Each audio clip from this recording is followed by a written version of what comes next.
And we're singing. We're singing. Dun, dun, dun, dun, dun. Time to talk. Vampire. Beauty and the Bitch. Morgie. Yes. Okay, here's the thing. I'm sorry for arriving unannounced. I'm sorry I ate all your cheeses. Oh, okay. oh, That's thank first you. of all. Uh-huh. You didn't thank me for cleaning up last night, which I did acrobatically. Okay. I'd like to point out. Okay. But now all that is beside the point. What I want to ask you to do is go ahead and sign this contract that I brought. Oh, what's this little clause here about death or dismemberment? There's no need to read it, honey. The wizard says sign it, so your ass signs it. Sign the fucking contract. What's that bit about a dragon? Welcome back, my friends, to another episode of Beauty and the Bitch. I'm Mick. I'm Smaug. Just kidding. You really thought I was Smaug for like a second. I did. Benedict? I'm actually Morgan. Boo. Whoa! We're taking polls right up top. How does the audience feel? I get booed off stage. It's so unfortunate. Well, I was trying to let you be the hero of your very own Hobbit tale, and you wouldn't even sign the damn contract, Queen. I think the hero of my very own Hobbit tale is actually Smaug, because he's like, what's up? Hey, how are you? I'm just chilling over here in literally a pile of gold and diamonds, sleeping eternally. Well, you know, he is the last dragon in Middle-earth. It's such a bummer, actually. Yeah. So it makes sense that he doesn't really want to get out. Literally all of his friends and family are dead. You know, why leave the house? If he wasn't such a dick, he could make new friends. That's a good point. Yeah. Because lots of people would want to be friends with the dragon. Not the people, not the good people of Lake Town, but like some other people might be interested. Well, what about that old scrotum bearded goblin king? Radagast?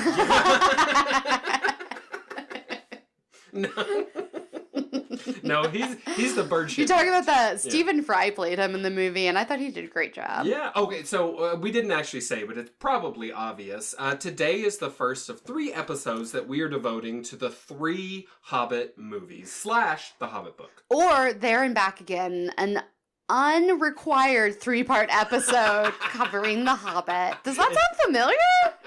Sounds sort of familiar. It is. Oh, right off the bat, Morgie and I both believe this. I know I'm not stepping on our toes by saying this. There is no reason that The Hobbit should have been 3 movies. It's a cash grab. It's a sad death of art and fantasy. 2 movies I could see. 2 movies would have been, I think, Part 1, Part 2, I wouldn't be, like, the most happy about it, but, like, I understand. But it's, like, that would be... But 3, they had to add in so much material into these movies just to make 3 huge movies, which is what, of course, they always try to do. Unnecessary. And by they, I mean Peter Jackson, who I normally love, but I'm just saying he stumbled this time. And that's the thing, is like, I was telling somebody, it's like, I wanted so much to like these movies that after the first one came out, I told myself that I did like it.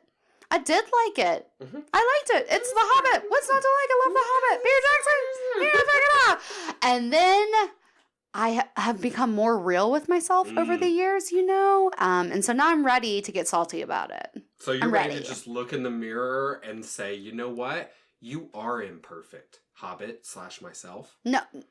Is that what I'm getting from that? Well, I misunderstood. Morgie, I'm sorry. I don't mean to interrupt you because I know I do that all the time. And I'm a man interrupting a woman. I get it. Hey, but real fast, right off the bat, can you name the 13 dwarves in the company? So you got Sleepy and Dopey and Doc. I see where you're going here, and I'm impressed, but you're wrong. Oh, wrong dwarves. Wrong dwarves. Okay. Exactly. So Bilbo's got these dwarf friends, and they are, in no particular order, Thorin, Oakenshield. Okay, got him right off the bat. He's the leader. We got Keely and Feely. The hot ones. Ugh, they are the hot ones. Yes. Completely unnecessary for a dwarf to be hot, also, but that's fine. I was into it. Not from a lady dwarf's perspective. I'm just saying, never in The Hobbit or Lord of the Rings was Tolkien ever like, and that was the sexy. Like, it doesn't. They don't. Because it wasn't Halloween. He's a mouse. Duh. Oh. That's how you know. Okay, I'm sorry, I interrupted. You got Thorin, Philly, and Killy. You got Dwalin. And Ballin. which is totally unnecessary. You got Dory and Nori. Mm-hmm. That's 7. Uh-huh. You got Google and Schmoogle. Okay, I don't remember them, but they sound nice. Harry and Larry. Yeah, Larry is my least favorite in any group. Oh, you got Ferdinand and Ferdinand. Their parents were fancy. And Nick Jonas wrote songs about both of them in their movies. Little known fact. Mm-hmm. What about, did you get Ori? And he goes with Nori and Dory. Yeah, you're right. You're right. What about else? Biffer, Boffer, Bomber? Oh, fuck, yes. Bomber. Actually, their names are the most fun. Biffer, Bopper, Bomber, Blitzen, and Barkin. Bader. And Bader. Yeah. Can't forget about good old Bader. And then I don't think we mentioned yet Oin and Gloin. Yes. Dwalin, Ballin, Philly, Killy, Ori, Nori, Dory, Owen, Glowin, Biffer, Boffer, Bomber, Thorin, and I used a list. Damn. Dude, that's a lot to remember. And to be honest, they're like in the books, it's not like they're forgettable, but it's like, especially when you read it as a kid, like, did you ever do this thing where you're like, I know they're talking about a dwarf and it really doesn't matter which one it is unless it's Thorin? Exactly. Yeah, so you just kind of gloss over like, and that one, whatever that word is. And so really, if you think about it, I mean, that was absolutely... Well, there was also one fat dwarf. I think he's Bomber. Yeah, I think so. I remember because he gets stuck in something because of his size at some point. He's like a notable dwarf, right?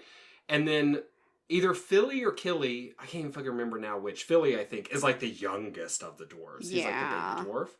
But like in the books, you're right, they're more or less interchangeable. Yeah. And the same in the movies. They tried with like, they've got beautiful costumes and like their beards are all different. They did give like kind of the ones you picked out, like Philly and Killy. They were, like, really memorable, and they gave them kind of, like, a shtick. Because they were hot, right? And then Bomber. He did the whole "I'm the fat dwarf, that's funny" thing. They really played that up. Most intense beard. He did. It was a lot of stuff. There was a lot of shit going on. And then, of course, Thorin. But who was that old? What's the old? I think dwarf? you're talking about. I think it's Dwalin. No, Dwalin's the bald one. Okay, then it's Balin. Okay, then Balin was memorable, even though I can't remember his name, because he's like Thorin's right-hand man. He's always there to be like, your father would have blah, blah, blah, blah. Until the third movie, when all of a sudden, like... Which I have not rewatched yet. You haven't gotten there yet? Well, we're not there yet. Yeah. But I'm just saying. Shit gets you down. You better watch out, Okay, girl. girl. You're about to get... Or Balin. Whoever you are. You ain't gonna be Balin for long. I'm just saying. He's ballin'! Or he's not. He's dead. Just kidding. That's one of the hot ones. R.I.P. Spoilers. Wait, you think Balin's a hot one? No, I said one of the hot ones is dead. Oh, maybe all of the hot ones. Ding, ding. Dang, dang, dang. So that's a big problem, I think, with The Hobbit, is that many of the main characters are almost impossible to tell apart one from the other. You think that's a problem? I think maybe not necessarily a problem, though I did just say that, but I think I'd be more impressed if I could tell them apart. How about we put it that way? In the movie or the books, or both? Both. You Both see, first, because for me, it doesn't bother me, because, okay, here's the thing about The Hobbit, the book. Here's a little fact about it. It was written way back in the fucking day. It was released September 21st, 1937, which sounds like forever ago. You were like, what, 13? Yeah. I was like barely hitting puberty. Girl. But it doesn't feel like that long ago because, you know, it's all still just like wrapped up in our culture or whatever. But what I think is so great about The Hobbit is that it was written as a children's book, right? And it had this like sense of like whimsy. Like it was a very whimsical story. And I feel like the movies are a lot more like dark and sinister. And the book is really not. And that's why in the book I felt like it was okay to gloss over the dwarves' names because it's like they don't matter because it's not really their story. They're just like subsequent like plot points along the way. You know, like it only matters how Bilbo feels about the dwarves and what the dwarves make Bilbo feel. I think that's very fair. And I think you've hit the nail on the head as to why the movies fail in the end. So it's those sinister. Two styles. Yeah. Because because Peter Jackson took a children's book and gave it the adult treatment he gave Lord of the Rings. Every once in a while, there's some whimsy. They do with the comic relief. They've got some Radagast, you know, and a little too much Radagast in my opinion. Yeah, Okay, here's the thing. If you were to connect each of the 5 wizards, right? Because we got Saruman, Gandalf, Radagast, and then the 2 blue wizards whose names are Alatar and Polando. They run off before the story even starts. We don't know about them. But if you were to connect the 5 wizards to drugs, which drug would you connect to Radagast, first of all?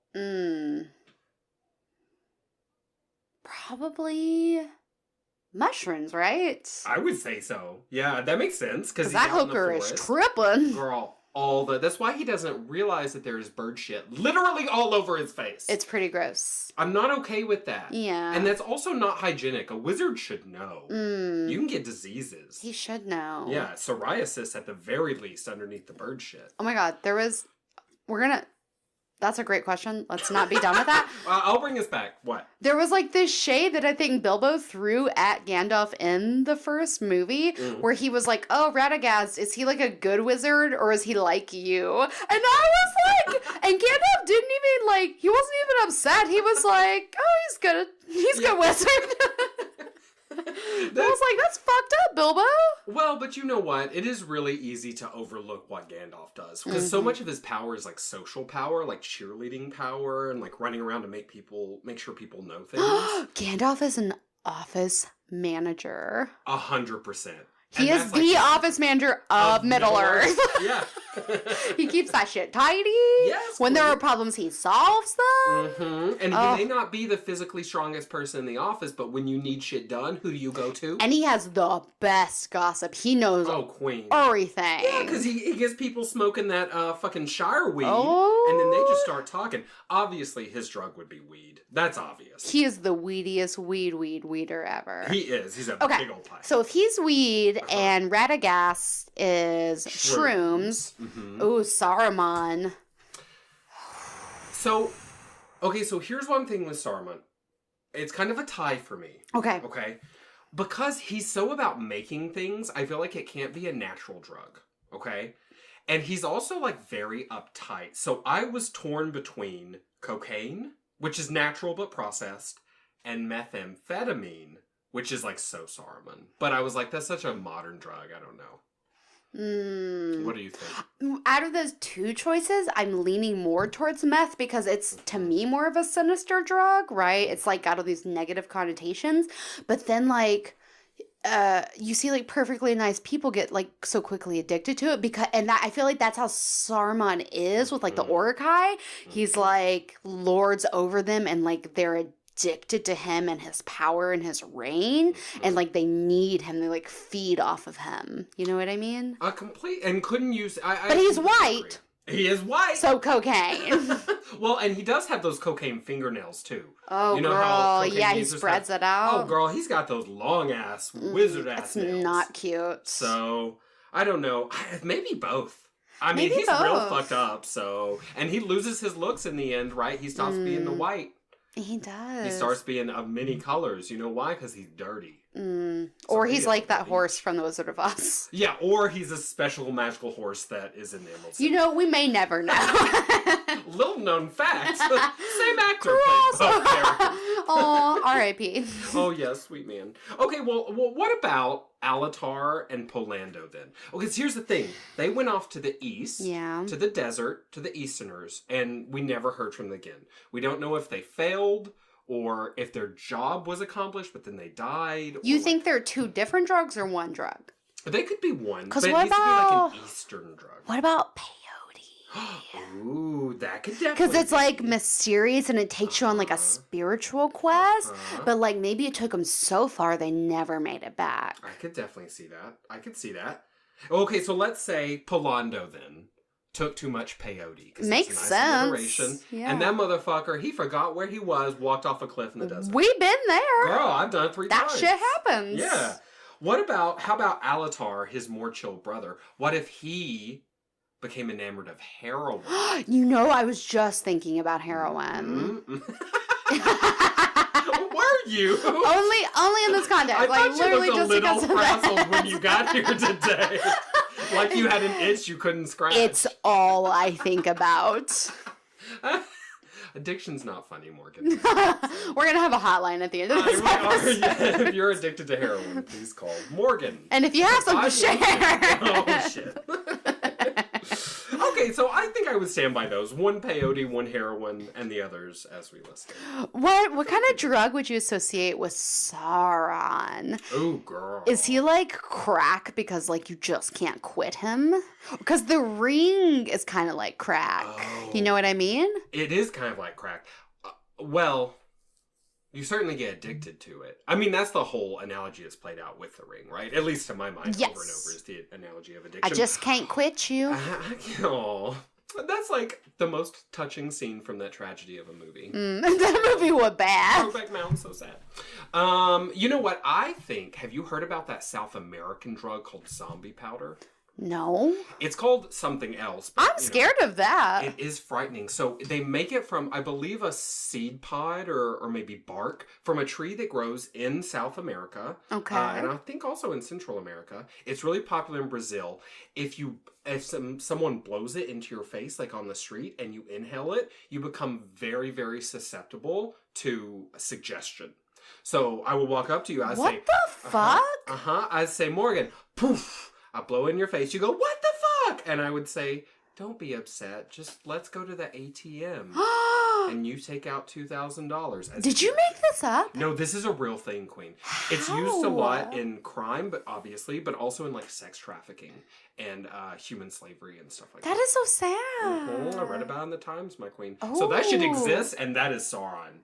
Because he takes over you. Zombie powder. Girl. Okay. South American zombie powder. I'm gonna go in a Wikipedia wormhole when we're done with this. Oh, Queen, it's a very dark one. It's very upsetting. That's a really good question. That's a really great way to think about that. Oh, thanks. I connect most things to drugs. Well, that's one of my superpowers. You be you.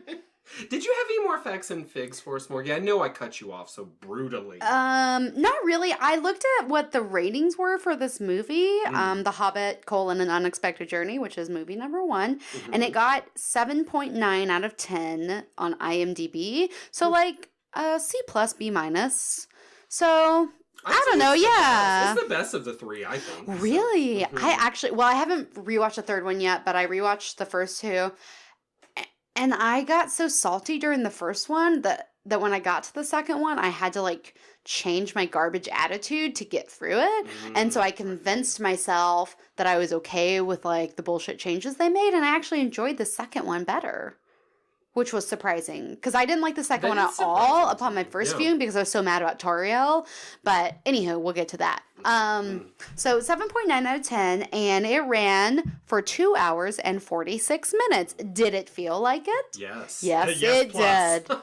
It is fucking long. That's another big problem with these movies is the pacing is just off. I feel like in every movie, they just don't, it stops and starts too much. There's not enough of a through line, which wouldn't have been a problem had he not broken it up into 3 movies. Exactly. And so that movie opened on December 14th in 2012. So it's been 5 years. And it grossed a shit ton of money. It made $1,021,103,568 worldwide.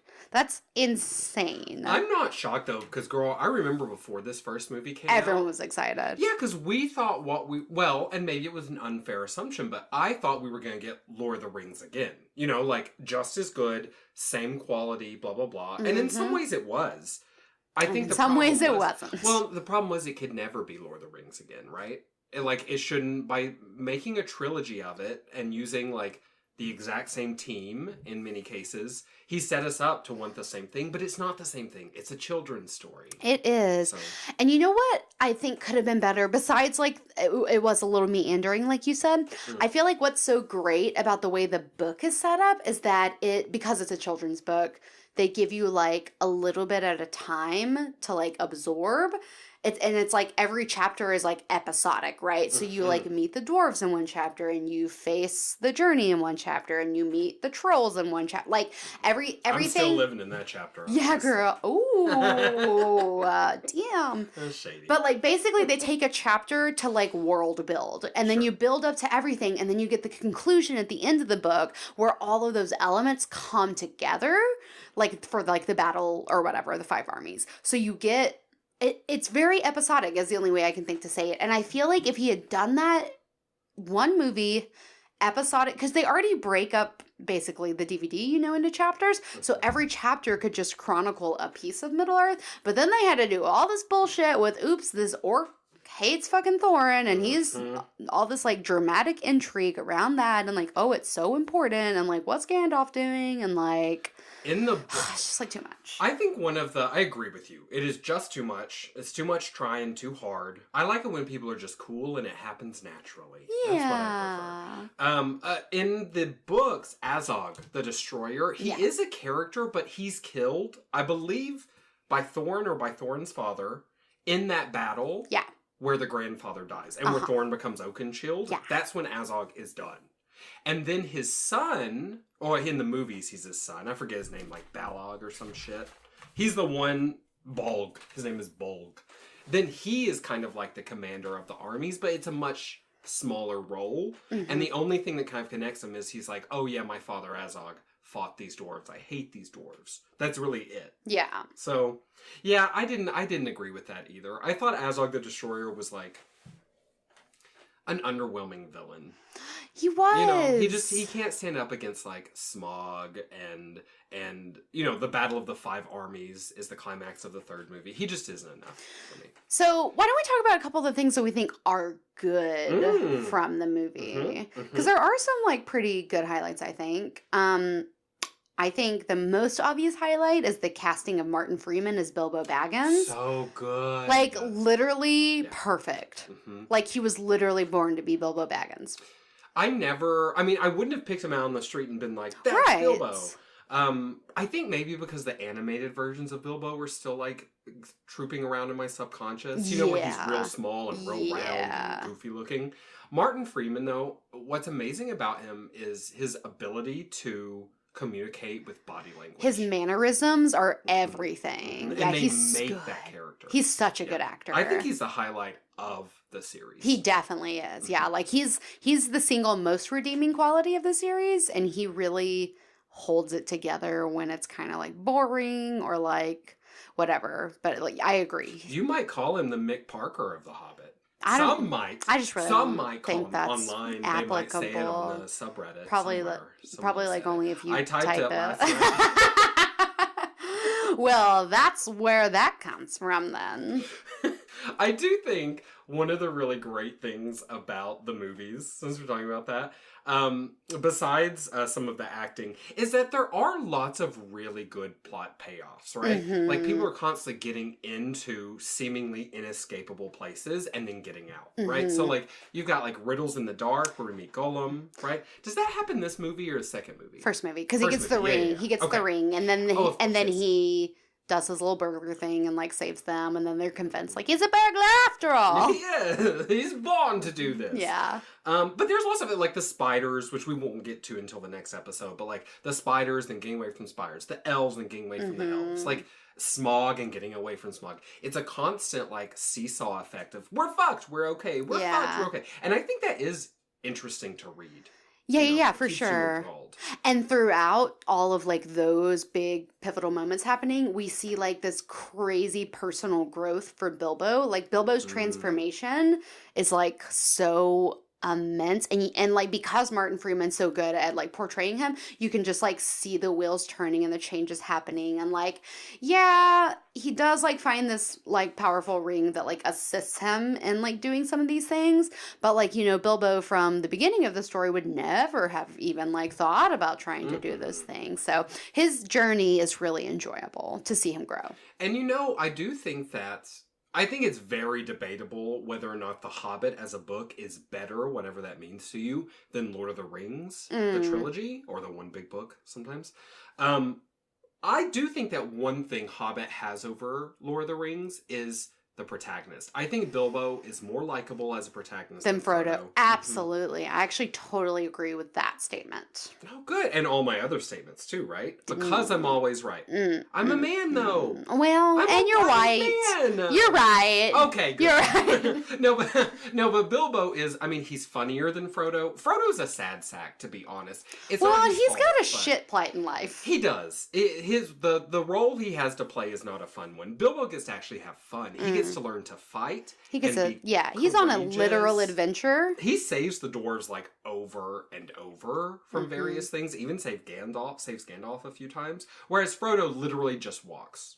Yeah, Frodo's mad boring. Yeah. Plus, Bilbo's got like lots of friends, and Frodo just had Sam. You know. Yeah, and he betrayed Sam. So if Sam, if that was a normal relationship, Sam would have given up on him. Frodo would have been alone, full of his own self-pity. I agree. Bilbo, I think, is more interesting, but I think overall, my feeling is that the Lord of the Rings is better because. It's hard because they're so very different. Like, they are connected, but they're so very different because The Hobbit is this whimsical children's story of adventure. But in The Lord of the Rings, shit just gets so real and it just affects so much change in the real world, especially in, like, the world of fantasy. Like, literally the trajectory of, like, all fantasy forever. So I feel like it kind of has to be considered the better one because... Well, I will say this. The reason I'm hedging is because I'm not actually sure where I come down. Because I do... My gut reaction is I want to go for Lord of the Rings. But, to be honest, I've read The Hobbit many times. Less than 10, but quite a few. It's much more rereadable. It is. And it pulls you in immediately. As far as the style goes, I actually think I prefer The Hobbit. Maybe I just have... a very not sophisticated brain. No, I don't think so. It's just easier to get into. Thank you. I'm going to take that compliment, write it in my journal. Okay. Morgan said my brain's sophisticated. Also, though, The Hobbit is based quite closely on Beowulf, or inspired by Beowulf. Yeah. So I think also you've got those underpinnings of like the stories that mankind has been telling itself for literally thousands of years. Specifically, it's a party of 13. They set out on a quest to enact vengeance upon a dragon that's wronged them, and then a thief steals one thing, and the dragon wakes up and stuff goes to shit. So, like, a lot of the big plot moments and sort of characteristic things about The Hobbit are cribbed straight from a classic, which is really hard to say for Lord of the Rings. Like, there's lots of influences, but not one big plot influence like that, as far as I know. Yeah. But then Lord of the Rings goes on to be that big plot influence that influences... That's true. Everything. That's true. So maybe you could say Lord of the Rings is more important. Maybe The Hobbit is... more enjoyable. Maybe. Yeah. I mean, if we're talking about the books, I agree. I would stand by because that. there are definitely chunks of The Lord of the Rings where it is... Girl. Every Frodo and Sam chapter. It's a lot to slog through. Yes. And, like, I love Frodo and Sam, but it's like once you know what happens, you're like, oh, maybe I could just skip this chapter. Brown rock, limbus bread, brown rock. I mean, that's essentially Gollum. Exactly. Pretty much. It burns us precious.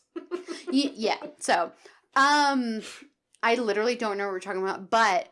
Can we talk some more about things that are actually good in the Hobbit movie? Yes, I think that would be good, because we're going to give the impression we just hate them. Yeah, but I mean, they're not great, let's be real. They're not great, but there are other good things. The book is good. So in the Hobbit movie, another thing that I really, really think they did well that I enjoy a lot is the subtle dwarf dialogue that's like happening all around everything at every moment, right? So because there's so many dwarves, like what they're saying isn't always like a prominent, like, it's not pertinent. It's not like this is what's happening in this scene, but there's always something under the surface. And oftentimes it's really funny if you just bother to like listen hard enough to like the conversations they're having, especially in like, when they all come to dinner at Bilbo's for like their first meeting or whatever, there's so much going on that it's like, okay, I'm going to just focus on Gandalf now. But if you quit focusing on Gandalf while he's like moving between the rooms and you look in the background to see what's happening, like they're really good at the subtle dialogue. They really crushed it. And there's no moment of that movie, I don't think, where the dwarves aren't being directed. Yes. You know, they're never just like pushed into the background and told to like, okay, now like pretend to read or something. Yeah, they're always doing something. Yeah, they have very lively characters. I really like the gay dwarf. He's not really gay, but he's very queer. You know, the one who tries to offer Gandalf like tea, and then he offers him like the tiny wine. Yeah, I guess he's a little effeminate. Yeah, I mean, he's kind of like the Frasier of dwarves. I don't really fair to call him the gay dwarf. Yeah, but you know, as a queer person, I like him too. I like the one with like the hearing aid, and then like just so many different things happen to his hearing aid, or he stuffs stuff in it when he doesn't want to listen, but he's always like with his hearing aid. So cute. I love him. Yeah, he's adorable. You know who I don't like is that dwarf who he's got a black and white beard and he doesn't speak English. He only speaks Dwarvish.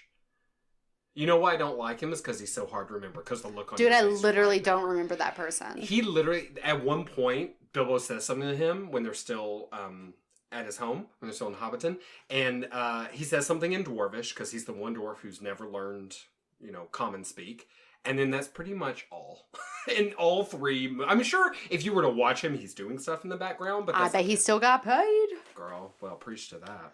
Another thing I really like is that all the dwarves have really good chemistry, I think. Ooh. Which really makes a difference in, like, the experience because, for example, I recently embarrassingly trash-watched 50 Shades of Grey because I wanted to see what all the hype was. Gotta live. And it was so awful. And, like, honestly, it's not because of, like, the content could have been made extremely viewable because there's like a lot that like I understand the appeal, but the actors had like so negative amounts of chemistry, like so bad that it was like painful. You know the woman, the protagonist in 50 Dakota Shades? Johnson. Yes. Or is that her name? Yes. She's the woman who's also in Center Stage, right? Who has the eating disorder. Oh shit, I haven't seen that in forever. I'm almost certain because I saw a 50 Shades of Grey poster and I was like, that. She also plays the Shakespeare friend in 10 Things I Hate About You. If that's the same one. Fuck. I'm pretty sure it's her. I think you're right. Yeah, and she's so horrible in Center Stage. Remember she's breaking up with that boy and she whisper screams at him in the front hall? And she's like, I don't want to talk to you anymore. I've got to focus on ballet. You don't remember that part? No. Oh, it's so good. You obviously need to rewatch Center Stage Well, because she's so horrible in that movie. I just love the shit out Well, of her. she didn't get better with age. You know what else is, speaking of horrible, not to be a negative Nancy. Yes. The special effects in the Hobbit movies, I know they're still by, I love Weta. I love what they did in Lord of the Rings, what they've done in other movies, but for some reason, I think because they went more CG-ish in the Hobbit movies. It looks cheesier because in Lord of the Rings they use a lot of like miniatures and like different techniques. And you can tell in the Hobbit when they're using like forced perspective and different things they perfected before, especially with like Bilbo and Gandalf. Yeah, that's seamless. But when we get into the orc stuff and all the dark, sinister Sauron business, it's all fake. And you can tell. Yeah. Maybe they thought because they were doing a kids movie, maybe that was them trying to make it feel more kiddish, but that was the wrong way. I didn't like it either. Low quality is not the way. I was really bummed about that. Yeah, you're right. Because they're just not as beautiful as the Lord of the Rings trilogy. Another thing they did good though was because if they're gonna fucking break it up into a bunch of movies, I think their lead up and reveal of like seeing Smaug was really good, and kind of like the last sort of shot of the first movie is like Smaug down in like under the mountain and like with all the gold and like him breathing air out and like his eyeball just like surfing. That was a really gorgeous, very thought out shot, and that was like aesthetically one of the best shots of that movie, maybe the best shot, I think. Yeah, I totally agree. It's one of the most memorable parts of that movie. Yeah, you're right. Well, now we'll of course talk more about Smaug in the second episode because that's the whole, what's it called, the Desolation of Smaug. The Desolation of Smaug. But I just also known as Smaug blows up a town. Smaug's upset today. Yeah. But I think Smaug is very well done. Special effects, Benedict Cumberbatch. I agree.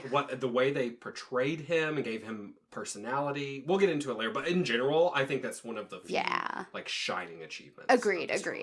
And it was a really good like lead up because like in the beginning of Unexpected Journey, you saw like some side shots of Smaug, right? Like you get like fire and like maybe a foot, maybe like a little tail, and you're like, oh, are they not showing it to him because like it's gonna be horrible or like what's the deal, right? And they really save it for the end there, and they still just give you like a nugget.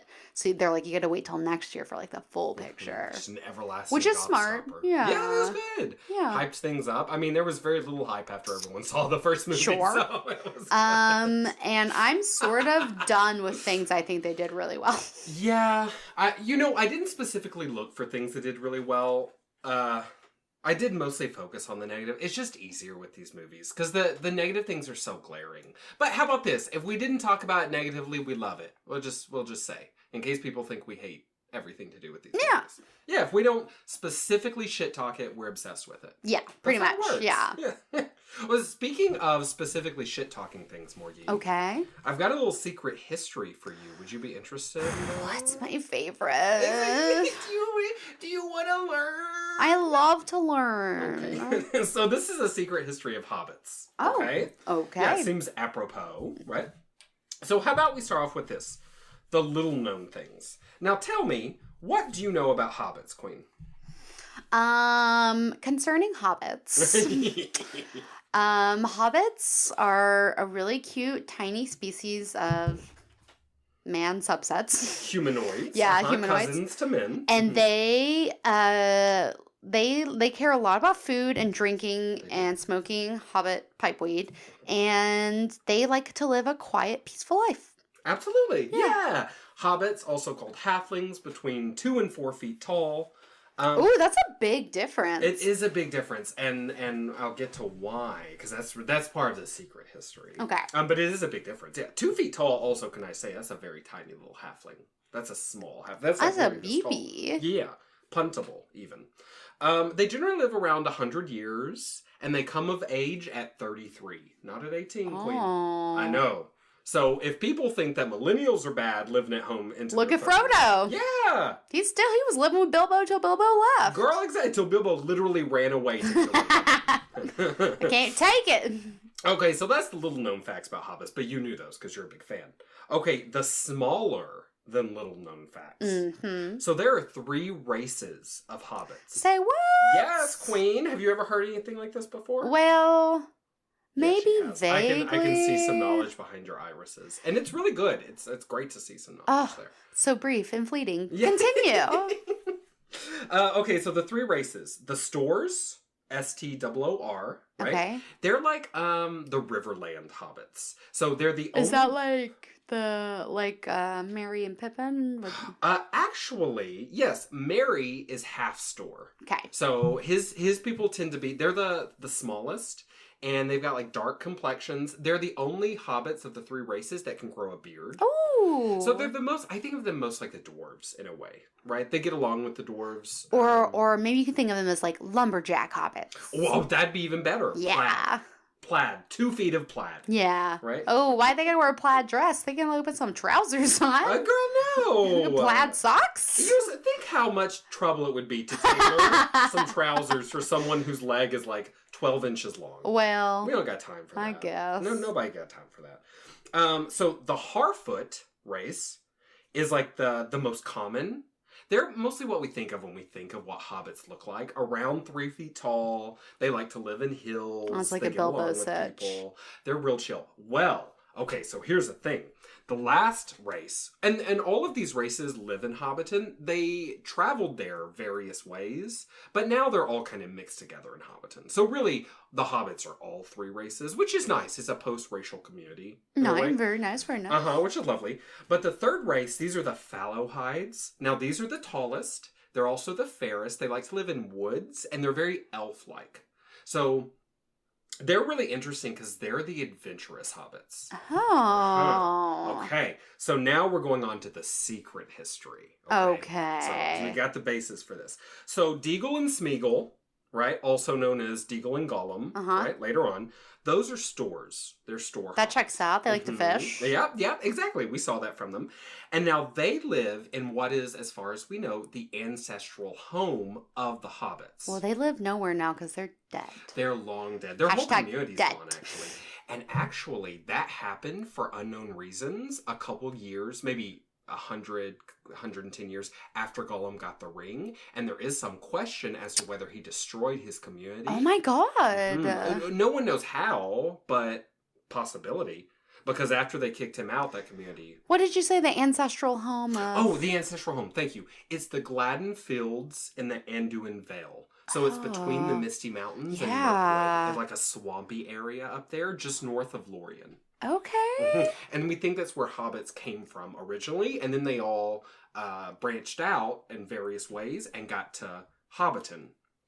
But some of the stores stayed there in the Gladden Fields, and Deagle and Smeagol were part of those people. Wow. Okay, so there's a little secret history. Secondary secret history. O'Mary, Meriadoc, he is half store, half fallowhide. So he has some of that adventurous strain in him. That definitely checks out. He's a wild one. Oh, he is. But not quite as wild as Bilbo, Frodo, and Pippin, because they all are Tooks. And the Tooks are the Fallowhides. That's like the Fallowhide family. So they are the most adventurous dwarves racially, like in their area. And it's interesting because those three hobbits that you mentioned are all very different people. Bilbo he went on lots of grand adventures, but he was forced to do so. But when he got there, he was feeling it. Frodo is a very somber adventurer, and he like just does things with like diligence. It's a sense of duty almost. Yeah. As opposed to enjoyment. And Pippin's just like a fucking idiot. Pippin just like runs around making mistakes like left and yeah, literally. He's like adventurous, but he's like that kid that's like, your mom's like, don't touch this button, and he's like, yeah, I'm definitely gonna touch that button. Yeah, like, there's really no need for it. Yeah. Well, but that makes sense, right? Because it does. Frodo's Fallowhide influence is diluted because he's generation Bilbo. Yeah. Whereas Pippin is a full Took. So he is the most Fallowhide of anyone. He's also the most foolhardy. Yeah. Yeah. That checks out. Yeah. Okay. Queen. Okay, so now you know everything there is to know about hobbits. You know where they came from. You know what happened when Deagle and Smeagol done died and killed everybody they love. Well. And you know why Pippin's an idiot. Love him. Yeah. Did we decide do we like Pippin or Merry better? Well, we've done various iterations. You once said a which one, who would I rather spend time on Desert Island with? And you said Merry. I chose Merry because he's better for that. But I mean, it depends on the situation. Who would you rather be friends with, Merry or Pippin? Which one? Probably still Merry because he's so chill. Yeah. But Pippin I would want on certain adventures, though. Pippin's like your party friend and Merry's your like everyday friend. Very much. Like, I would take Pippin to the gay club, no doubt. Yeah. Would I invite Pippin over for coffee and cigarettes? Probably not, because he would like break all my cups somehow. Yeah, he would. I hate when they do that. Yeah. Oh, they're so great. Hey Morgie, because we're doing this fancy new thing, listeners, where we try not to talk for too long. What's our time at, baby? We're at 42 minutes. We're right on time, girl. We crushing it today. Okay, can I hit you before we pull everything together? Can I hit you with the 10 most powerful heroes? Please do. Okay. Is this too much of me talking? I'm so sorry. No, you're doing great. Okay. I mean, I've like learning over here, and I'm absorbing. Are you also masturbating? Well, I'm not. Everyone's learning style is different, and I want you to learn, and so I'm happy for okay, that. Then I won't answer that. Okay. Okay. So I want to know if you think these are wrong. Okay. So feel free to come at me. I will. Okay, 10 most powerful heroes in Middle-earth in the Third Age specifically. Got you. Okay. Number 10, Beorn, the man who turns into a bear. Right? And here was my thought process on that. His family's already been destroyed. Bummer. Yeah, sucks. So obviously they weren't too hard to take out, but he's like the biggest bear guy around.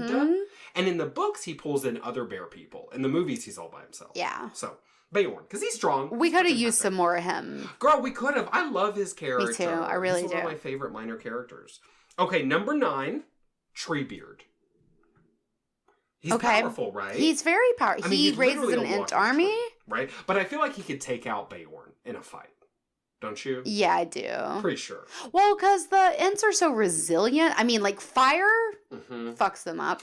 But not a whole lot else, really. And if they can dunk their burning heads in some water, they okay. Yep, they fine. Say, ah, boosh. Yeah, they look like broccoli, too. Yeah. There's one specific ant we're talking about. You probably know. You know the one. Number 8, Elrond. Okay, he's pretty... low, because we're kind of down to the number 1 most powerful. Oh yeah, we're kind of down to the number 1. So he's pretty low on that list, but I'm as far as elven leaders go, I feel that. Well, and he also has one of the elvish rings. Doesn't he have the fire one? Yes. So that's also, I think, or maybe he has water. I don't know. There's 3: air, fire, and water. Galadriel, her dude friends. Gandalf. Gandalf, Galadriel, and Elrond have them. Okay. So yeah, and I don't think I don't know, anyway. So anyway, okay, so he's powerful. Plus, we've seen him fight Sauron in the past, and... What about Celeborn? I don't... Does Celeborn have one? Maybe not. Maybe he holds on to Galadriel sometimes. Or I could be wrong, too. I could be misremembering. Someone should let us know. Yeah, what's with Celeborn? Hashtag Celeborn, what's up? Okay, so number 8, Elrond. Number 7, Alatar. And then number 6, Polando. The 2 blue wizards. Because I had to put them in. Because the wizards are they're wizards. They're motherfucking wizards. Yeah. We don't know anything about them, but I'm assuming a wizard could take out Beorn, Elrond, and Treebeard. Not together, but individually. Okay. I'm assuming. Yes. 5, 6, 7, 8. Okay. Okay. So number 5, I put in Radagast, right? Because he is actually quite powerful. He is. He's just fucking insane. It's all those shrooms. Yeah. But we saw him bring that little hedgehog back to life. Yeah. And that's not child's play. That's life and death, girl. Better look over that necromancer. Ooh, queen. But he's going to be on my 10 most powerful villains list. Yes, girl. Because he ain't right. He ain't right. Number 4. Now, this is a very debatable one. Glorfindel, who was cut altogether. Was cut altogether. Just like the name sounds stupid on principle. You know what I mean? So, so basing your opinion of this character on his cover, literally his name, you're going to say no. He's stupid. Let me tell you this. So, in the books, it is Glorfindel who rescues Frodo. Yeah. Right? Not Arwen. Which I don't mind the change, but that, we need a little lady power. Mm-hmm. Yes, we do, especially in those movies. Also, though, prior to the events of Lord of the Rings, he pretty much single-handedly, Glorfindel that is, defeats the Witch King of Angmar before all this shit goes down. And part of that battle and him defeating the Witch King is him beating a Balrog in hand-to-hand combat. Damn, that's fucked up. Right? The only other person we've seen do that is Gandalf. Mm-hmm. So I put him as number 4 because I was like, well, we don't know much about him. But he's probably pretty lit. Is pretty intense. Yeah. Yeah, and they just fucking cut him all together. I'm down with that. I'm into that. Yeah. Okay, you're into that. Number 3, Galadriel. The Lady of Light. Mm-hmm. I think obvious reasons for that. We see her kick ass in the movies, but like... She's connected. She's like the fucking Matrix, like, up in that bitch. Yeah, she's everywhere. Yeah, she's got all that Matrix power, girl. She really does. And she's like, and it's even more impressive when you consider that she's like dying, essentially. Mm-hmm. Like her power is so weakened from what it was, even 100 years before. Yeah. Okay, so Galadriel you're into. Number 2, I did good old Tom Bombadil. Because I can't. You love him. Well, I love the mystery of him. And he's also the only person who held the ring and said, meh, I'm not interested in that. And just gave it back. Uh-huh. Like, he's the only person who's able to do that. If he had the interest in doing so, I think he could kick a lot of ass. But he's kind of like Radagast. And that he's got lots of potential, but he doesn't do a lot with it. Yeah. Yeah. I feel that. Mm-hmm. Right here, baby. I understand. Aww. We're failing. Self-deprecation. Number 1, Gandalf. Yeah. I put Gandalf. Naturally. Especially Gandalf the White. Maybe not Gandalf the Grey, but Gandalf the White can do fucking anything. Well, and it's also like... Gandalf the Grey is really powerful, but like... You kind of said at the beginning, he does everything so subtly. He's like, because he's the office manager of Middle Earth, he's always there taking care of things behind the scenes. So you don't even like fully understand how powerful he is unless you like look at the details. Absolutely.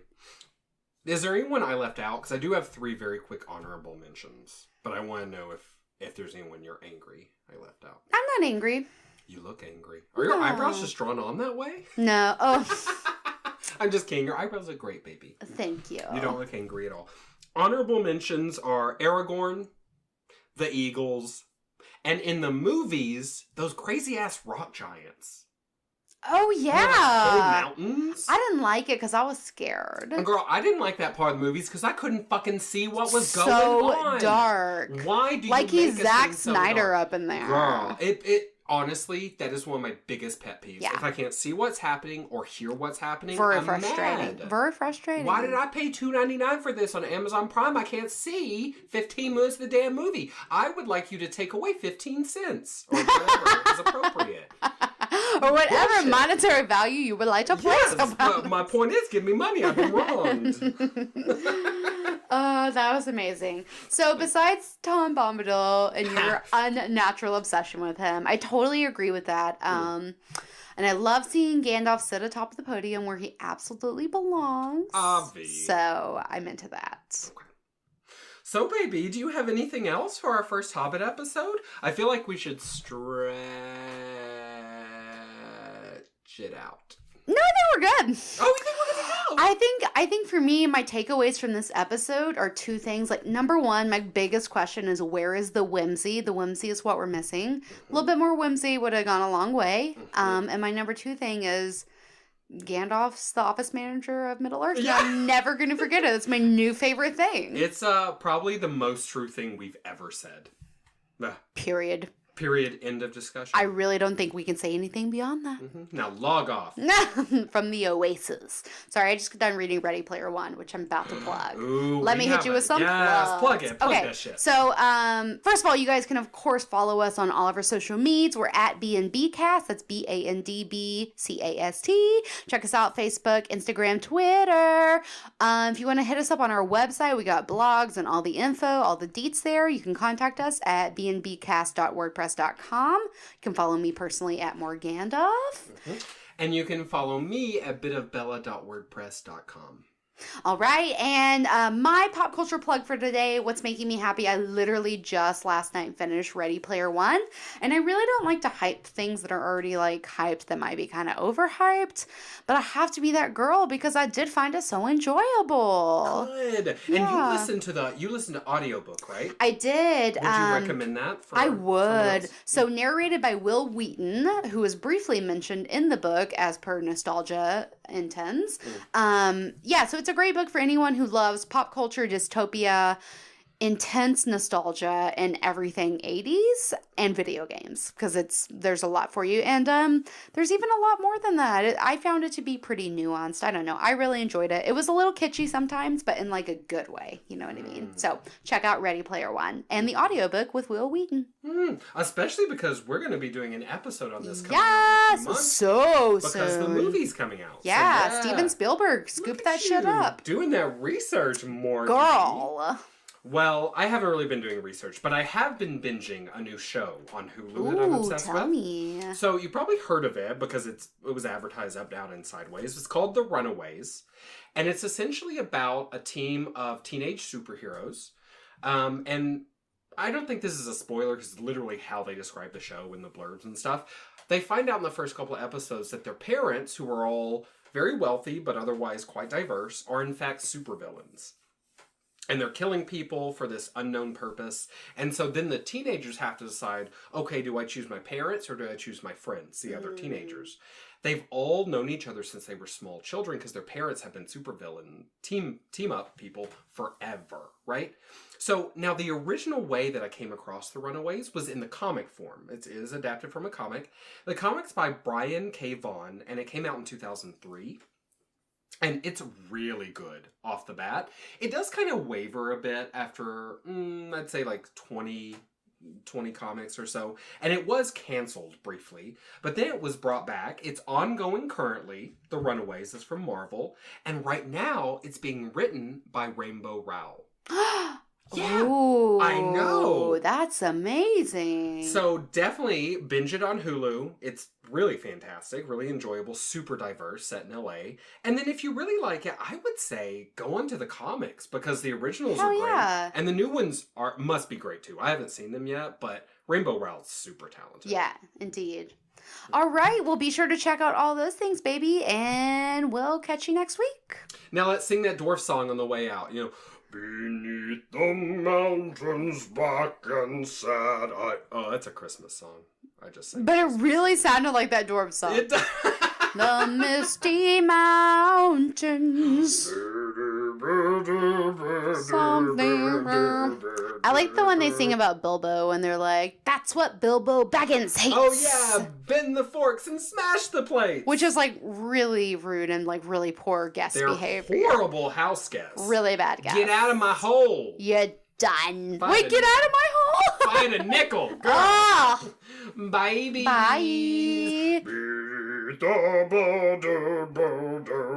Get out of my hole.